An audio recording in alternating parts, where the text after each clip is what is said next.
Thank you to the watchers for everything that you guys have been doing. Thank you to everyone in the community. I've been really, it's been really touching to see how the has been fostering itself organically, and the way that everyone's been coming together and the conversations that's been having. It makes me really bullish, not just on Admit One, but probably more so on the NFT space in general. Right, that even though prices are currently down, that we're all here. We believe in the technology. We think it's going to be super important in the future, and excited for what comes. So with that, I kind of want to start with 90cc. My vision for it, which I discussed a little bit with Mark Bain and BOF, and kind of like what I see it for, and why now, right? Like, why the vision? So first off is, this is something that I've been thinking about for a really long time. And when I first got into the space, I was going through like my old conversations back in late 2020, and some of the conversations I had were, I wanted to do something with, wearables and fashion in the metaverse. But at that point, I just thought it was still too early. And I was like, if people aren't even hanging out in the metaverse, why would they be buying clothes for the metaverse, or wearables for the metaverse? So, I said at that point, I'm going to focus on, the art side, and, where the NFT market was at that point. Because I just didn't think, I didn't, and I think if I had gone into that route from the beginning, I probably, Artifact has done an incredible job over the last 2 years, and they've been crushing the space. And I just felt, for me personally, I wasn't ready yet, to do things the way that I wanted to do.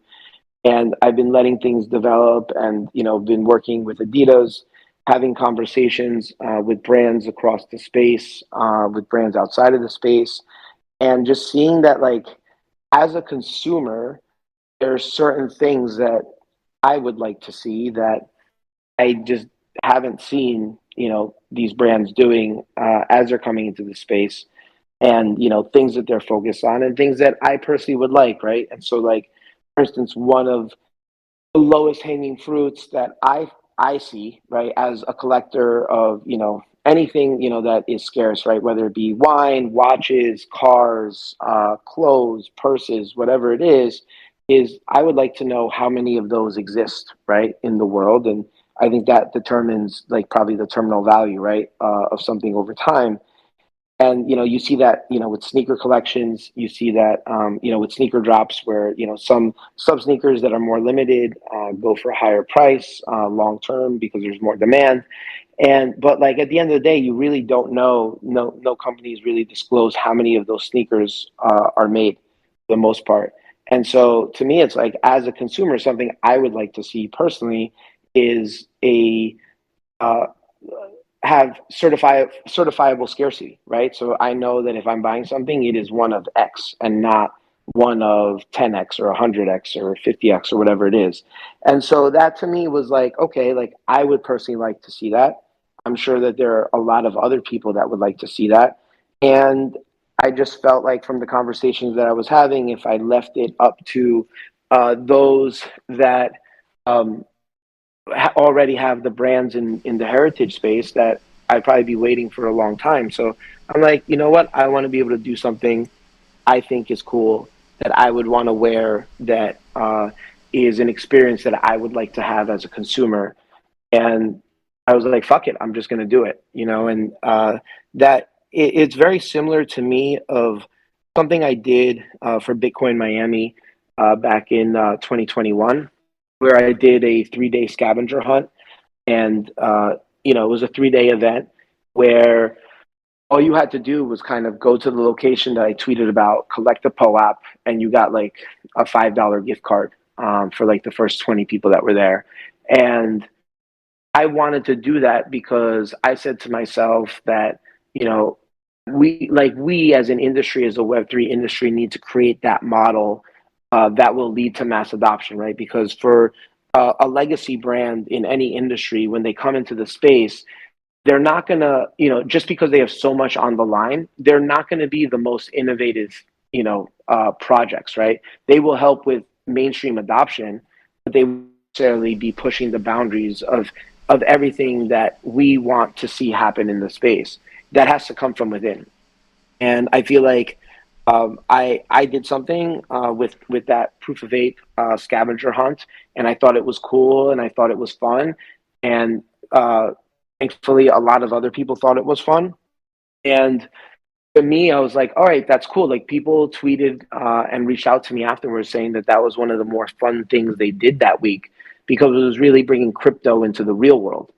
And so, I think as we take a look at the space right now and where we are in 2021 is, you have a lot of people, doing NFT projects and, being really, really creative in the digital realm, but nobody's really bringing it into the physical realm, right? And I know from the conversations that I've had with, you know, thousands of people, I guess, at this point, that, the way NFTs click for everybody is a little bit differently, and it's going to be, what might click for person A does, clicks entirely different for person B.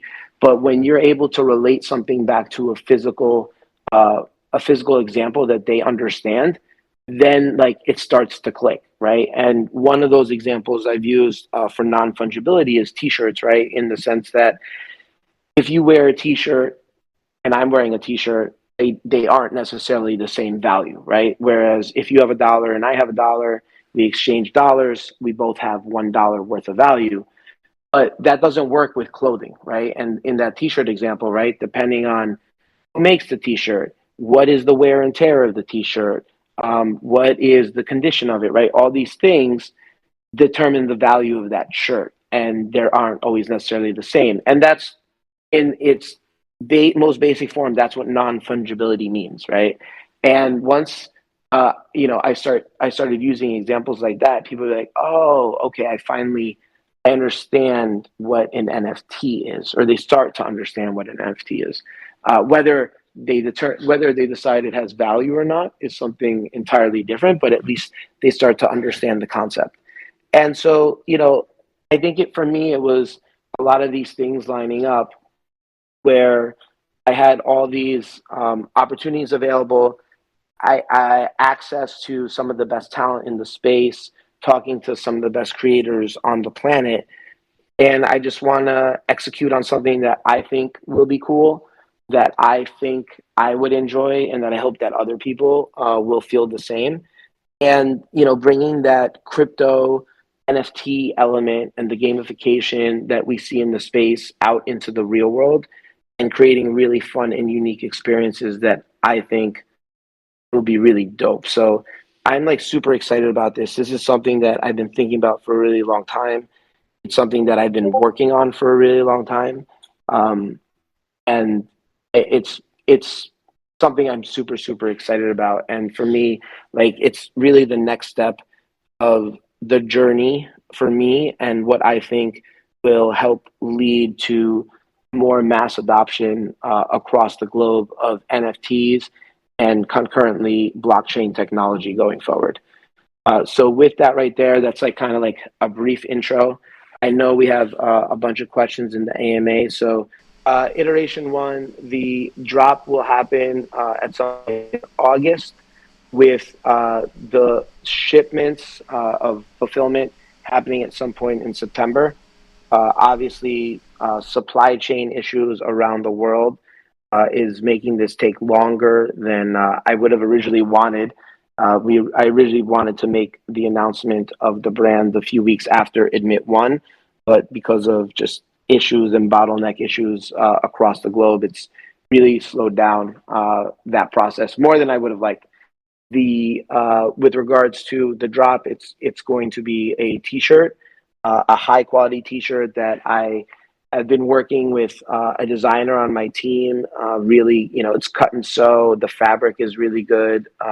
The designer actually said something to me not yesterday, last week, where he thinks it's the best, the most luxurious shirt he's ever worn, and that to me, I thought was really cool. And I've been wearing the shirt myself now for the last few months, and it's been super amazing. I think the fit's been cool. It feels comfortable. It feels nice. It's very, I guess, understated. It's not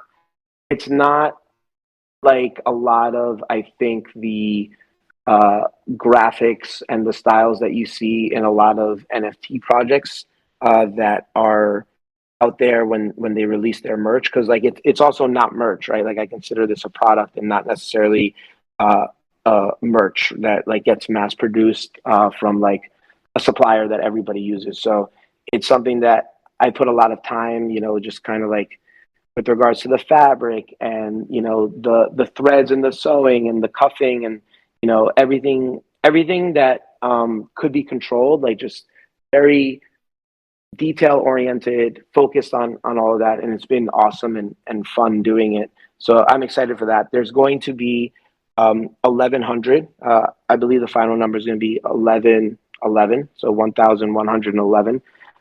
The only way you'll be able to buy it is with uh, an admit one NFT, and those extra 111 will be used by me for seeding purposes of uh, people that I think would be good allies for the brand.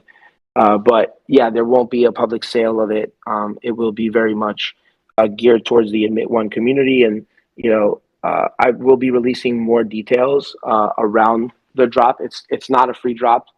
The pricing is not disclosed yet, obviously because Ethereum is so volatile. But I think when we start announcing like everything around the process, I think people will get excited because I personally have been excited around it. Hey, B Um, Dog, how are you? Chilling, man. Super stoked to be here and be able to talk on the stage. So, just a quick question. I was a bit curious on in terms of the the fashion type stuff. Like, is it going to be stuff we pay for, and are they, or is it going to be more of like lottery slash giveaway stuff? And along with that, is there also going to be is it going to be like all your own thing, or is there going to be like collabs that come into it or partnerships that like kind of merge into what this is going to be? Yeah, so those are some really good questions.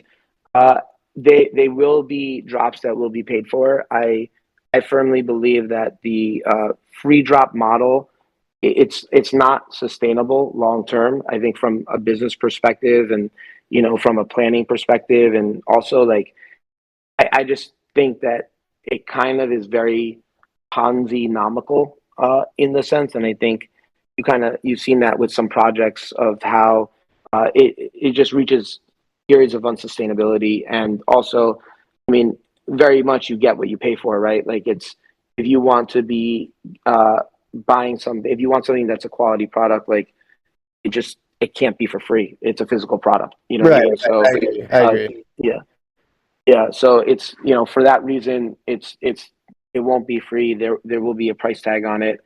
With regards to collaborations, I have been having lots of cool conversations with people in the space, out of the space. There's been so many amazing combos that I've been having. The first drop is no collab. It's just 90cc on its own, but we will very much be a collaborative brand. One of the things that I want to be doing is doing collabs both with artists and creators in the space and giving them a platform to shine, but then also working with brands and creators and artists outside of the space to kind of get awareness of the brand out there as well. So I think it's going to be really cool. I think the cadence is going to be fun, and I'm super excited about it because I just knowing like the talent that I've been speaking to and the access to talent that I've had over the last year and a half, and the ability to kind of reach out to somebody and get them on a call to kind of talk about and brainstorm on ideas, I think is really cool and dope. I actually had a really good call with somebody a few hours ago that we're working on something that I think will be really fun and innovative for the space, and will be like have a lot of like cool like star power around it as well. So overall, like I think I plan on doing a mix of all three, right? Where There's going to be stuff that's just 90cc, stuff that's collaborative with the space, and stuff that's collaborative outside of the space. Oh man, yeah, thank you. Yeah, that answers my question. So I'm looking forward to it, man. Awesome. Yeah, thank you. I appreciate it. Hey, gmoney. Hey, Moon. First of all, thank you. As a member that got it for free, I'm very appreciative. But my question is, I saw that the first is going to be the shirt. How long till are you going? Is it going to be till you said a hoodie or a cashmere sweater? Like, do you have that, or is it like down the line many months from now? We're I don't want to commit to a date because things, again, because of supply chain logistics Of and stuff. course. The it's I mean it's not I'd like to do stuff sooner rather than later. But again, we've already been working on designs for other stuff already, and having conversations with partners of different levels for other drops and stuff like that. So uh, like everything's on the table, but I just don't want to necessarily commit to timelines because again, like I originally I originally wanted to do this drop probably like this week. So just from from a supply chain logistical perspective, I can't. It's been hard to really forecast with that. I totally understand. And I'm sorry I missed it at the beginning. You said the first one will be August? Yes, it will be sometime in August, with the shipment window at some point in September. So like when the orders actually get fulfilled and sent out will be sometime in September as we're targeting. Sick. Well, thank you. Cool. Yeah, and then I guess I see a couple questions you had earlier. Yeah, so the shirts they'll be 1,111. The if you own an A1. And again, we're going to release more details about this as the time comes approaching, but there'll be a guaranteed claim period where every A1 holder will be allowed to mint one shirt. And then whatever isn't claimed will then be A1 holders will be allowed to mint more, but there won't be a public sale. So, since this will be like where you have to buy the NFT before claiming the merch, this will be under a separate collection. And my other question is, will this be unisex? Since we have women, non-binary people, and men. Yeah, so it will be a unisex tee. We are working on what I think is a pretty interesting way of distributing and like allocating for sizing, which I think will be cool. So we'll be definitely releasing more information on that as we get closer. But it will be unisex. So I know that there might be some issues with regards to sizing, especially for women and people that are larger. So, but like we're trying to kind of reach all spectrums of the community. So, it's not going to be perfect right out of the gate, but we're definitely going to iterate and make it better over time because this is obviously a new business model, and I think something that will end up being adopted by Web2 going forward. Yeah, I appreciate that. Hey, good to be here. Hi, G. How are Hey. you Hey, Kiwi, how are you? I'm fantastic. I just minted Kingship, so now I'm happy. Yeah, you got Amazing. it, and you still made it. For Yeah, the there was ANA. the mint was a little, like every mint. Didn't work Yeah. right away. Anyway, so most important question for me, what's the plan for expanding the brand? And is there a plan to have some apparel that's more accessible to a wider audience? I think for now, we just announced the brand, so the plans to expand the brand, I think, are a little premature. I want to make sure that we get our messaging, our experience down pat, and making sure that we have good product market fit. With regards to expanding in more accessible price points, I think at least at the very beginning, I want it to be something premium because to me it it's something that's authentic to who I am.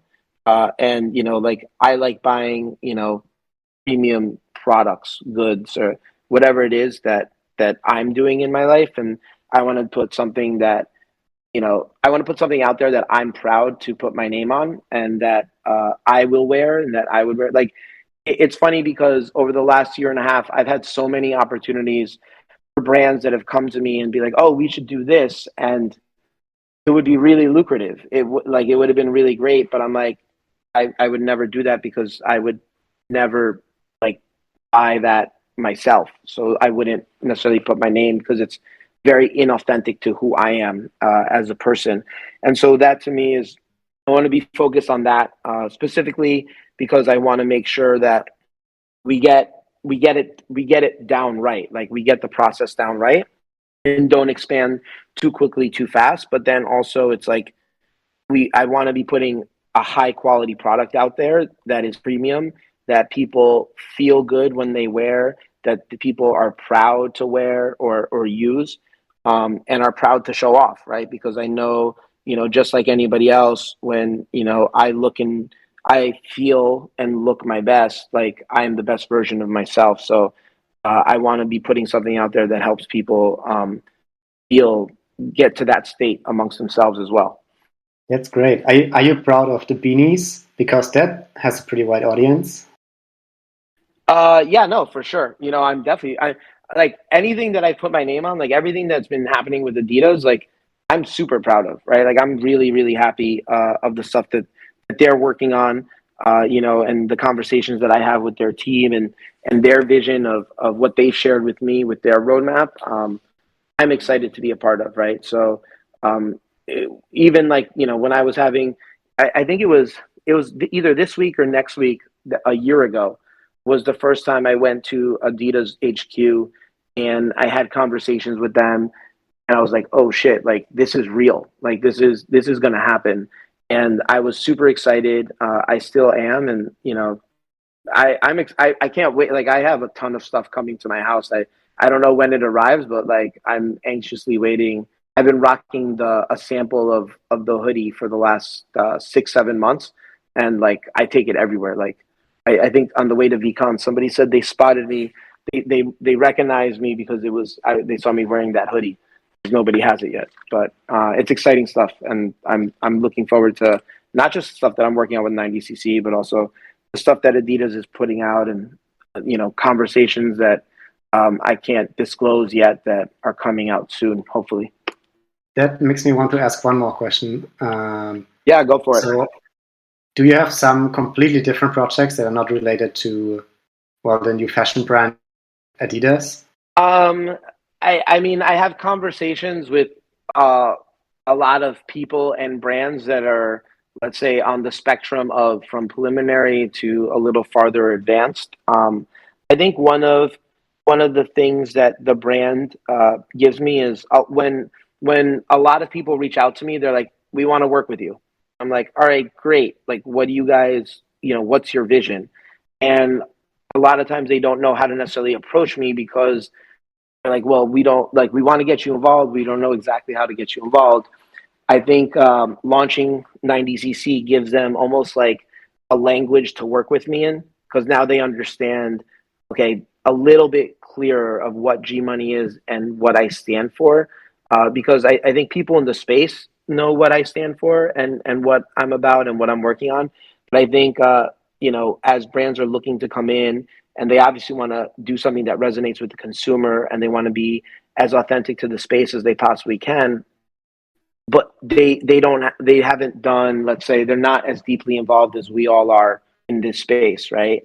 And so by me giving them almost like these codes of how they can interact with me, I think it starts to open up a lot more opportunities that will probably start to become streamlined and happen faster over time.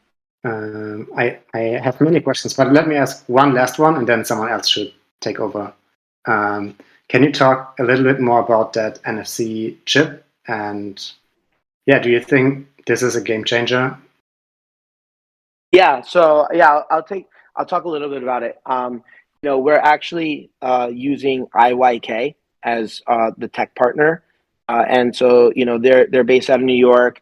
I actually was introduced to them back in January, and it literally I hopped off that call because I'm an LP in a fund that was leading the round, or they were investing in the round as a pre-seed. And I got off the call. At the end of the call, I was like, "Listen, I want to take the whole round because this is exactly what I'm looking for." And that's when I knew that it's like, okay, it's time. Like now's the time to do the vision that I want to execute, because a lot of up until this point, and I think we're starting to see things that are a little bit different, but to me, like NFTs linked to physicals, and I've seen a lot of those pitches don't scale.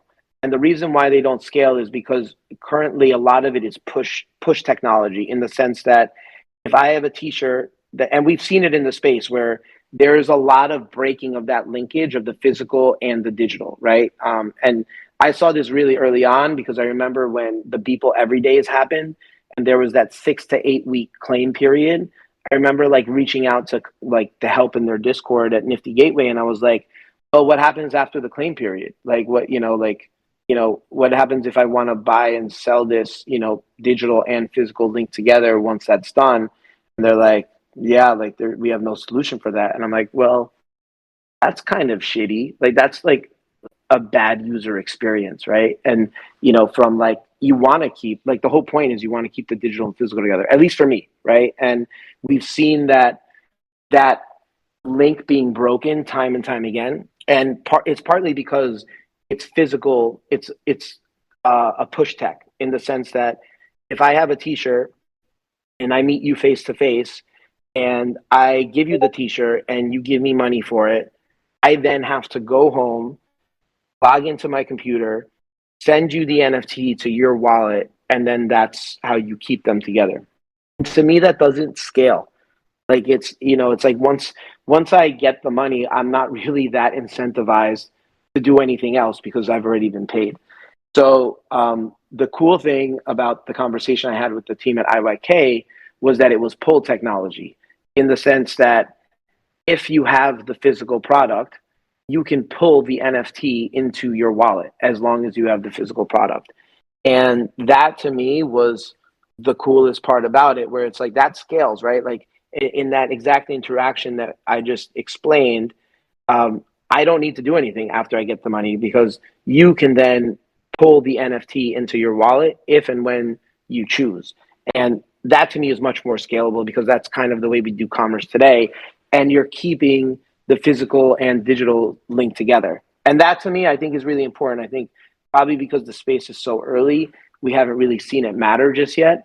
But like, I can imagine at some point in the future, with you see something like Fidenzas or maybe the Beeples, where you've seen a lot of the physical and digital stuff that has broken apart. People start paying a premium to bring them back together, right? And so I mean, it's like, to me as a consumer, this is what I would want to see, and I think others would want that as well, where there's probably some sort of value provided for digitals over physicals, but I think there's probably greater value of keeping them both together. That was great. That was really interesting to hear your perspective about physical and digital wearables, or whatever you want to call them. Yeah, they do have a lot going on, and I think that when paired together, yeah, that could have a big effect on value in the future. And we've seen things like uni socks and the Damien Hirst currency, and it's been interesting to see whether people will burn for the physical or keep the digital. So that's a really cool space, and obviously, we're still kind of breaking ground in that space. So very exciting Yeah, to no, see. and I think that those are like two really good examples. But I kind of think that those were solutions that were made because there is no like physical to digital direct linkage, right? So it's like the best way you can account for it is by the burning mechanism and doing stuff like that. So to me, I think this is the next evolution of where we go to from here, and I'm excited. When I like I said, when I first heard these guys and I started talking to them, I was grilling them because I had seen so many of these pitches at this point, and none of them really stuck out to me. And I was like, yes, this is exactly what I want as a consumer, and I think a lot of other people will want it as well going forward. Going forward in the future endeavors, are Admit One holders going to be prioritized similar to the proof ecosystem? And obviously, you've already alluded to that we will be exclusively able to get this first drop, iteration one. But maybe you could speak a little bit more about the utility and things. Yeah. So yeah, Admit One is my highest priority community. Obviously it's my only community, but like as I think the community grows, Admit One. The reason why I chose 1,000 was because I know I can add value to 1,000 people.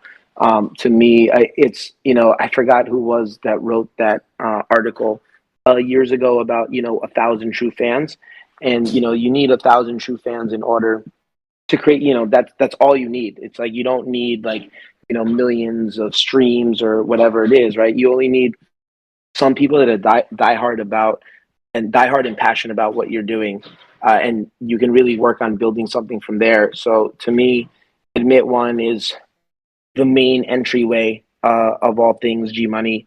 And I've thought long and hard. This question was obviously asked to me really early on after the Mint One mint of how do you plan on expanding and how do you plan on growing the community. I haven't said much because I didn't want to really show my hand of the things that I'm working on with 90cc, but you know obviously there's a way to expand the community from here, because to me 90cc is not just something that I'm making for Admit One. To me it's something that is for the entire crypto community, right? Like to say, hey, I'm part of I like nice things, I like to look good, I like to wear nice things, all these things, but also signal I am also a crypto native. And it's something that I know I'm going to be proud to wear, and I hope everyone in the Admit One community, but also like the greater crypto community at large, like all NFTs, all of crypto in general, as a way to signal, hi, I'm a crypto native. And I'm not. It's like the way I see it is like we're making our own culture here, right? And that's very evident in the fact that I'm looking around this room and I see a ton of different PFPs from a bunch of different projects. Some that I know very well, some that I don't know at all. And this is like a new culture that outside of our small space uh, at the moment, which I think is going to grow over time, is building on its own. So why do we need to go and necessarily bring in, we can help bring other brands, cultures, and, people into the space, but we're ultimately developing our own, right? And so, this is like something that for me is like for crypto, by a crypto native, for the community, and like again not just for Admit One but for the greater crypto community at large. But Admit One, the part of the reason I started it was because I don't necessarily want to have to deal with a gas war every time that there's a drop, right? It's like this Admit One is almost acts as like a mint pass to all things 90cc and all things gmoney that I'm working on going forward. So to me, I spent a lot of time working on the distribution initially of Admit One because I didn't want it to be something that was controlled by whales and became whale games really quick and early on. If whales want to get in the aftermarket, and we've seen that already with Admit One, where some whale wallets have been spending 150 ETH to buy a bunch of Admit One passes. None of them received it for free, right? So I think that that's something I've been really cognizant of, and I plan on. I have my vision of how I want to execute, but like every step of the process, I've been very thinking a lot about everything for a really long time, and working through the gamification of it and the game theory behind it to make sure that optimize for the results that I've been looking to achieve. Hey, Holly, how are you? How you doing? I'm great, fam. Thank you. Actually, I had a question. I'm following you on multiple platforms and I love your style. My question is, with your fashion brand, are you going with the same style as you wearing yourself, like off-white style? Yeah, so I will say like it's probably like a mix between streetwear and luxury, right? It's like, it's high quality product. Um, Something that I would want to wear. Like I basically like the way I envision it and the way like I look at it from like a design process is stuff that like I personally want, right? That I'm like, yes, that's hot. Like I want to wear that. I personally, up until this point, haven't seen anything in the NFT space that I'm like, I would wear this shirt every day if I could, and I want to make something like that for me. Like I don't know. I think I posted this a few weeks ago or a month ago. I think at this point, where there's this amazing quote by Jay-Z where he says, "My life is tailor made for me," right? And that really like resonated with me because it's like, yeah, like he's just acting and doing things that he wants, and it just so happens that a lot of other people like that vibe as well and want to get involved with it. And so to me, it's like it's very much that similar mindset, right? Is like I want to make things that I'm happy to wear, that I'm like proud to put on, that I'm proud to show off. And for that, like, it'll be very authentic to who I am. So I guess if you were to look at my Instagram, the style will be very similar to what you'll be seeing coming out of 90cc.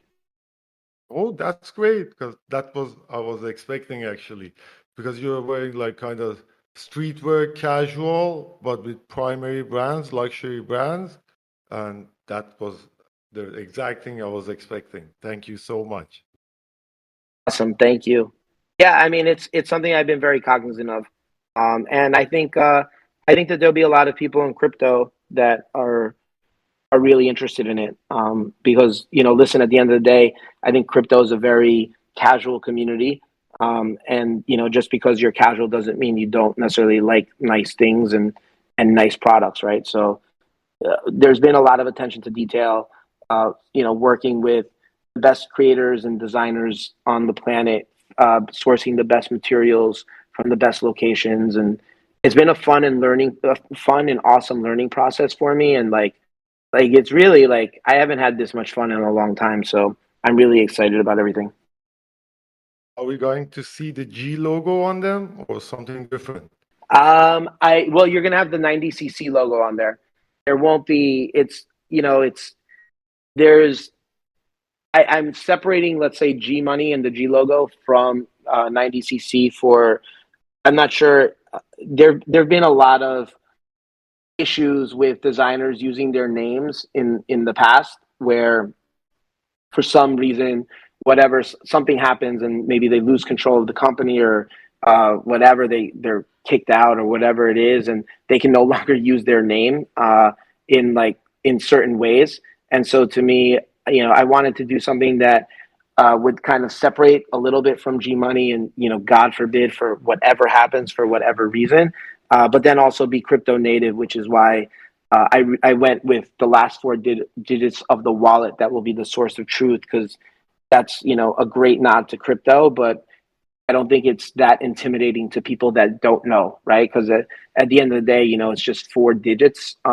That's like, oh yeah, like I don't know what it is, but it looks cool, and I like that design, as opposed to maybe reading like a string of 20 something odd characters, and being like, oh, that's crypto. I don't want to touch that, right? But don't you think like using first of all, personally, I think the G logo is so cool. It's so minimal. Like using that, it will empower all the community, all the ecosystem together, something like that.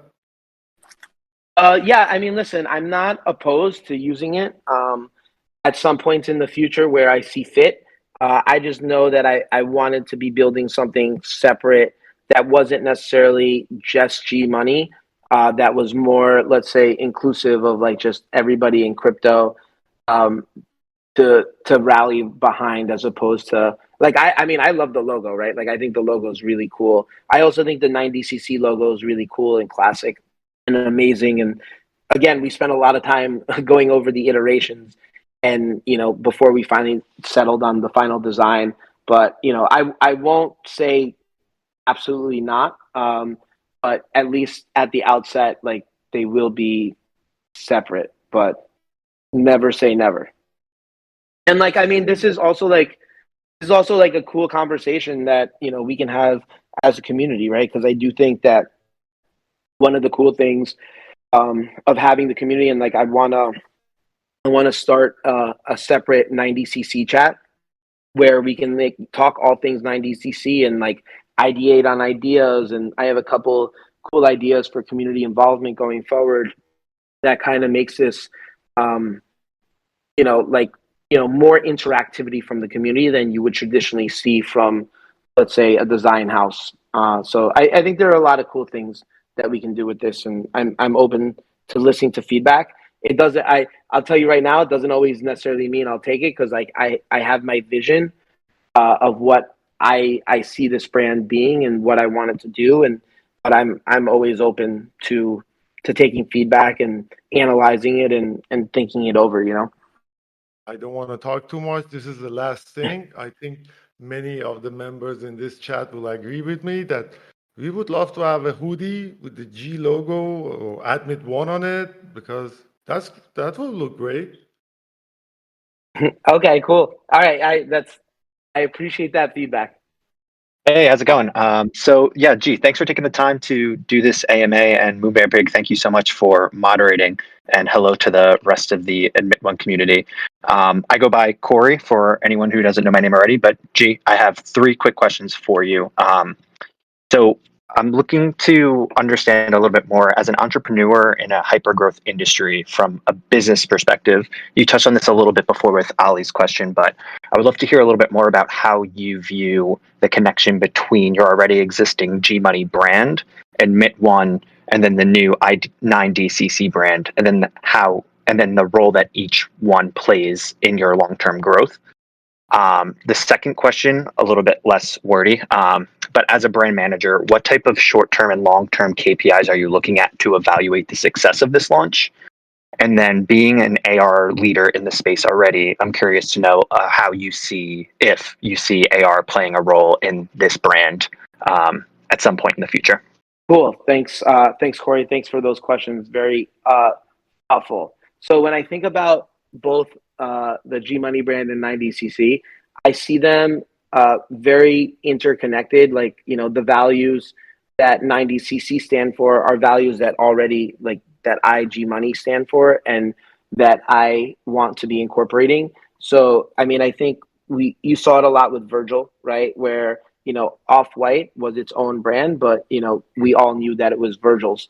And so like I kind of see that as something similar, and you've seen that across a lot of different brands, not just in fashion, but just where there'll be somebody that is let's say iconic, but will also have a brand that we all know and associate with that person. So I see them very closely interconnected. I wouldn't foresee like 90cc doing, let's say, some luxury collaboration with some brand, and then like gmoney doing like a collab with Kmart, right? Like it's they're like the values will be very much aligned.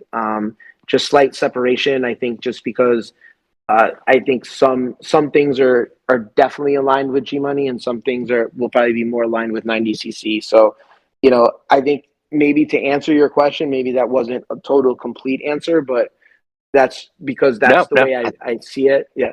Okay. Yeah, I think that makes a lot of sense. Definitely.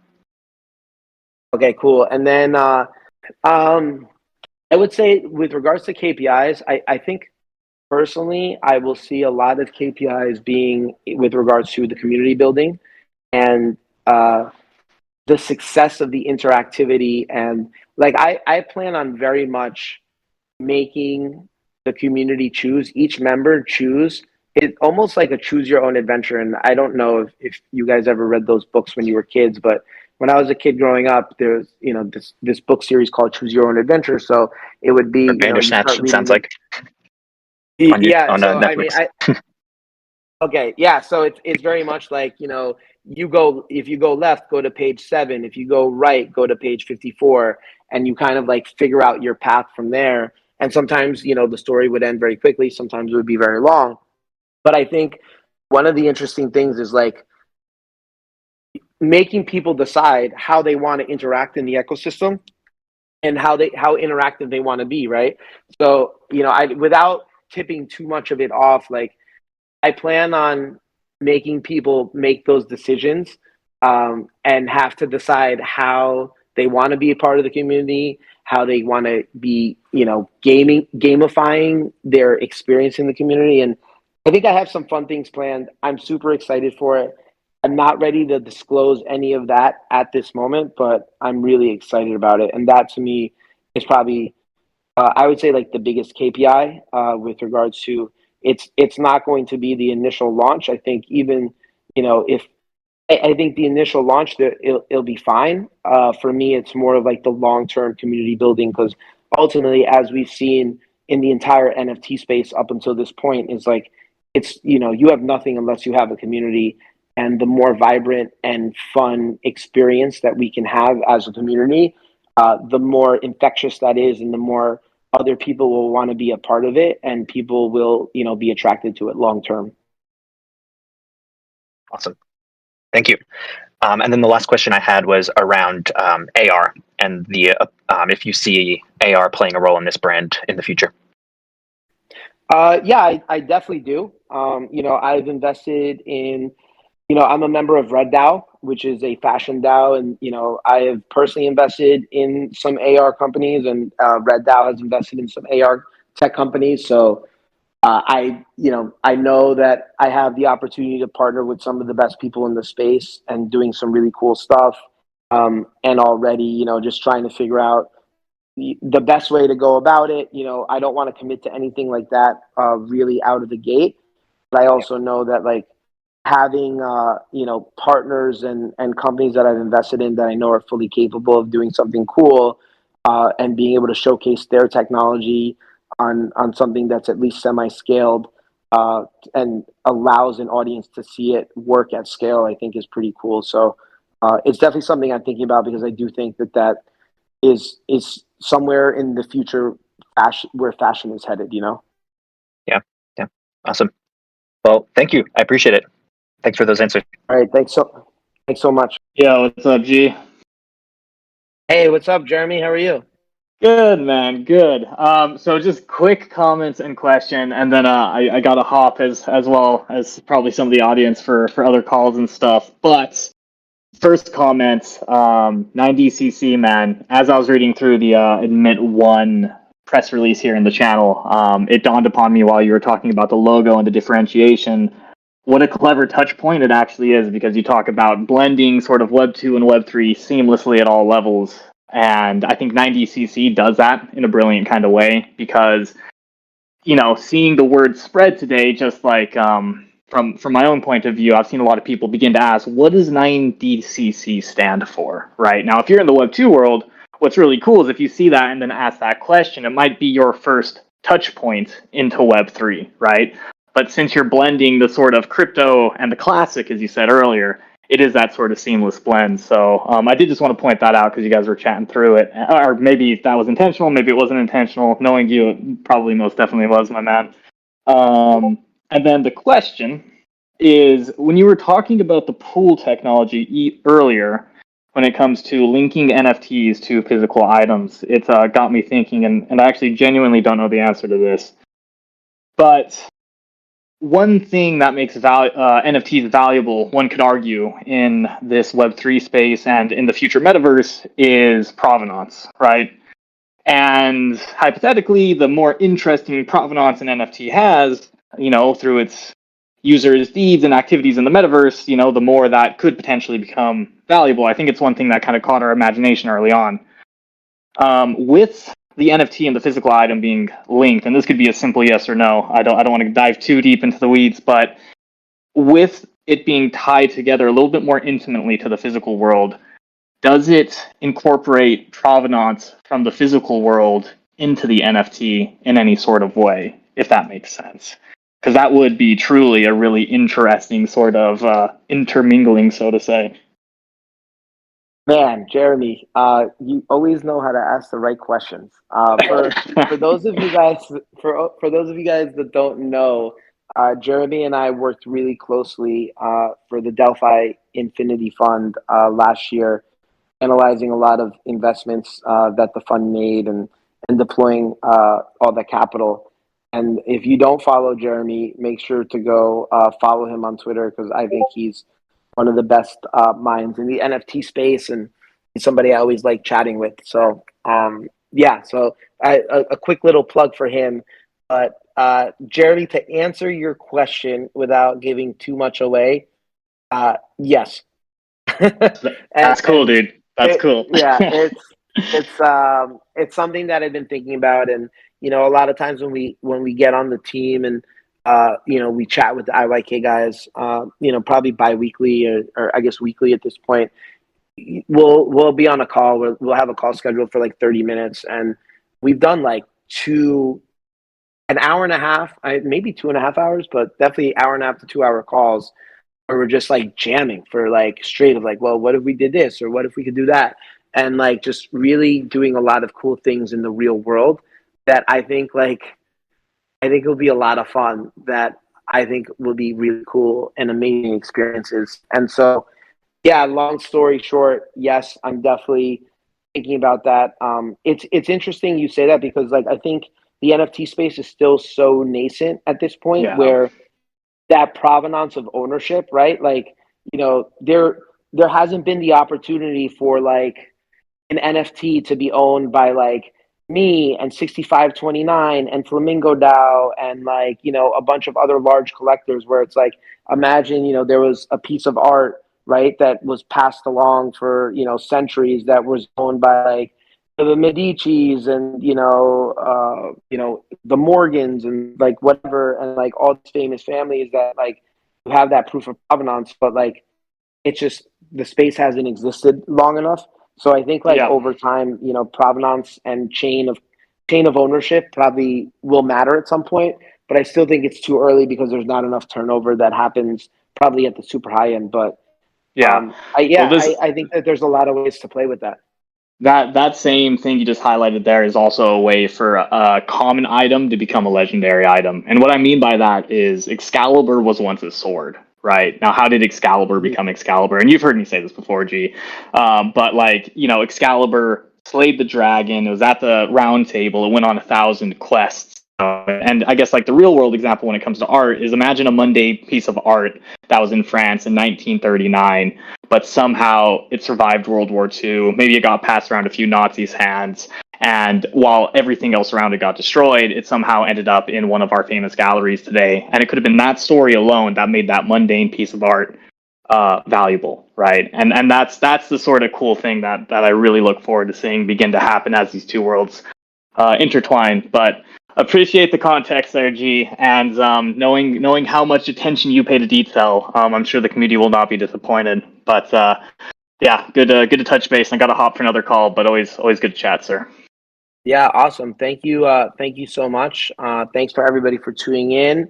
I think we're recording this. We're probably gonna release it at some point next week, probably as a special edition for the Admit One podcast. And make sure you all listen to Admit One tomorrow. The podcast will be a special edition where I'm discussing this as well. So yeah, I'm really excited. Thank you all for attending, and you know, I hope to see you all on this journey. As I think it's going to be a lot of fun.